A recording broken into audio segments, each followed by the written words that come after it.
EVM মেচিনক লৈ পুনৰ অসমত বিতৰ্ক। হেক কৰিব পাৰি ইভিএম মেচিন, ইচ্ছামতেই নিজৰ স্বাৰ্থত ব্যৱহাৰ কৰিব পাৰি ইভিএম। মাইক্ৰ'চিপছৰ জৰিয়তে অতি সহজে হেক কৰিব পাৰি ইভিএম। ইভিএমত সংযুক্ত হৈ থকা মাইক্ৰ'চিপছত পৰিকল্পিতভাৱে ব্যৱহাৰ কৰা হয় প্ৰগ্ৰেমিং। ভাৰতত ব্যৱহৃত ইভিএমৰ বিশেষ মাইক্ৰ'চিপছ নিৰ্মাণ কৰা হয় জাপান আৰু নেদাৰলেণ্ডত। আৰু ইভিএম হেকিঙক লৈ পুনৰ অসমত সৰব হ'ল কংগ্ৰেছ। হয়, ভাৰতীয় ৰাজনীতিত শেহতীয়া সময়ত অন্যতম বিতৰ্কৰ ঊৰ্ধত নিৰ্বাচনত ব্যৱহৃত ইভিএম মেচিন। বিধানসভাই হওক বা লোকসভাই হওক, প্ৰতিটো নিৰ্বাচনৰ অন্তত ইভিএমক লৈ বিতৰ্কৰ সূচনা কৰে বিৰোধীয়ে। আৰু ঠিক তেনেদৰে এইবাৰ আকৌ বিধানসভা নিৰ্বাচনত মুখ ঠেকেচা খোৱাৰ পাছত পুনৰ ইভিএমক লৈ সৰব হৈ পৰিছে কংগ্ৰেছ। প্ৰদেশ কংগ্ৰেছৰ জ্যেষ্ঠ নেতা ৰিপুণ বৰাই এইবাৰ ইভিএম মেচিনক লৈ আয়োজন কৰিলে বিশেষ সংবাদমেল। আৰু সংবাদমেলত কেনেদৰে ইভিএম মেচিন হেক কৰা হয় তাৰ তথ্য জনাবলৈ চেষ্টা কৰিলে সাংবাদিকক। IT এক্সপাৰ্টসকলৰ মতে ভোট দিয়াৰ পাছত কোন প্ৰাৰ্থীয়ে কিমান ভোট পাইছে, কোন প্ৰাৰ্থীয়ে কিমান ভোট পাইছে, প্ৰথমতেতো বেলট ইউনিটত ভোট দি আমি দেখুৱাওঁ। এই বেলট ইউনিটত ভোটবিলাক দি যাওঁতে মানুহবিলাকে কোনজন প্ৰাৰ্থীয়ে কিমান ভোট পাইছে তাক ৰেজিষ্টাৰ কৰা হয় ক'ত, কণ্ট্ৰল ইউনিটৰ ভিতৰত তাক ৰেজিষ্টাৰ কৰা হয়। আৰু এই ৰেজিষ্টাৰ কৰিবৰ কাৰণে তাত কণ্ট্ৰল ইউনিটত এটা মাইক্ৰ'চিপছ মানে সংস্থাপিত কৰা হয়। আৰু এই প্ৰগ্ৰেমিংটো এই মাইক্ৰ'চিপছটোত থাকে, প্ৰগ্ৰেমিংটো থাকে মাইক্ৰ'চিপছটোত। আৰু এই মাইক্ৰ'চিপছটো ক'ত বনোৱা হয় জানেনে? জাপানত বনোৱা হয় আৰু নেদাৰলেণ্ডত বনোৱা হয়।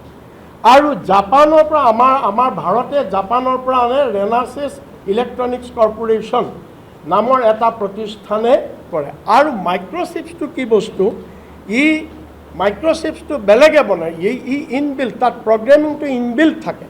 মাইক্ৰ'চিপছটো এতিয়া আজিকালিতো ইভিএমবিলাক আমাৰ ভাৰততে বনায়, ইভিএমবিলাক বনায়। মাইক্ৰ'চিপছটো বনাই লৈ অনাৰ পিছত ইভিএমত তাক মেনুৱেলি ভৰাই দিয়া হয়।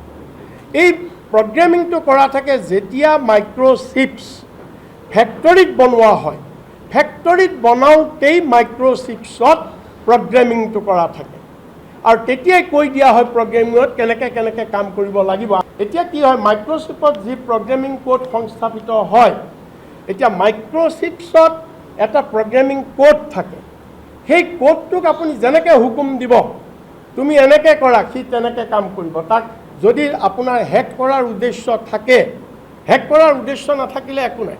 যদি হেক কৰাৰ উদ্দেশ্য থাকে, আপুনি প্ৰগ্ৰেমিংটোক ইনষ্ট্ৰাকশ্যন দিব যে মক পলত তুমি শুদ্ধকৈ দেখুৱাবা, ভিভিপেটত তুমি শুদ্ধকৈ দেখুৱাবা, বা তাক ক'ব যে তুমি মক পল 7 বজাত হৈ যাব, তুমি 9 বজাৰ পৰা মেনিপুলেট কৰিবা। মাইক্ৰ'চিপছত প্ৰগ্ৰেমিং কৰা থাকে কেনেকৈ ৰেজিষ্টাৰ কৰিব ভোটটো। ছাপ'জ কোনোবা মানুহে হাতত দিলে, সি গৈ হাতৰ একাউণ্টত ৰেজিষ্টাৰ হ'ব। কোনোবা মানুহে পদুম ফুলত দিলে, সি গৈ পদুম ফুলৰ একাউণ্টত ৰেজিষ্টাৰ হ'ব। এই কামটো কেনেকৈ হয়? এই কামটো প্ৰগ্ৰেমিঙৰ যোগেদি হয়। এই কামটো হয় প্ৰগ্ৰেমিঙৰ যোগেদি। এতিয়া মই যদি প্ৰগ্ৰেমিঙত কৈ থওঁ যে তুমি পদুম ফুলত হাতত ভোট দিলেও 5টা ভোট হাতত পৰাৰ পিছত এটা ভোট তুমি পদুম ফুললৈ লৈ আনিবা, এই বুলি যদি আমি প্ৰগ্ৰেমিংটো কৰি থওঁ, তেতিয়াহ'লে সেই ধৰণেই মাইক্ৰ'চিপছে কাম কৰিব, সেই ধৰণে কৰিব। কাৰণ তাৰ কোডটো আমি নাজানো, কি কোড বহাইছে, যিটো চ'ৰ্চ কোড কয়, কোডটো আমি নাজানো। এতিয়া ইলেকশ্যন কমিশ্যনে দ্বিতীয়টো কৈছে যে ভিভিপেটটো শুদ্ধকৈ ওলায়, তেতিয়াহ'লে কেনেকৈ ইভিএম মেনিপুলেট হৈছে? হয়, ভিভিপেটত আপুনি এতিয়া আমাৰ যিটো আপুনি ভোট দি দিলে, ভিভিপেটত আপুনি ক'ত ভোট দিছে সেইমতে শ্লিপখন ওলাই যায়, আমি ছবিত দেখুৱাম।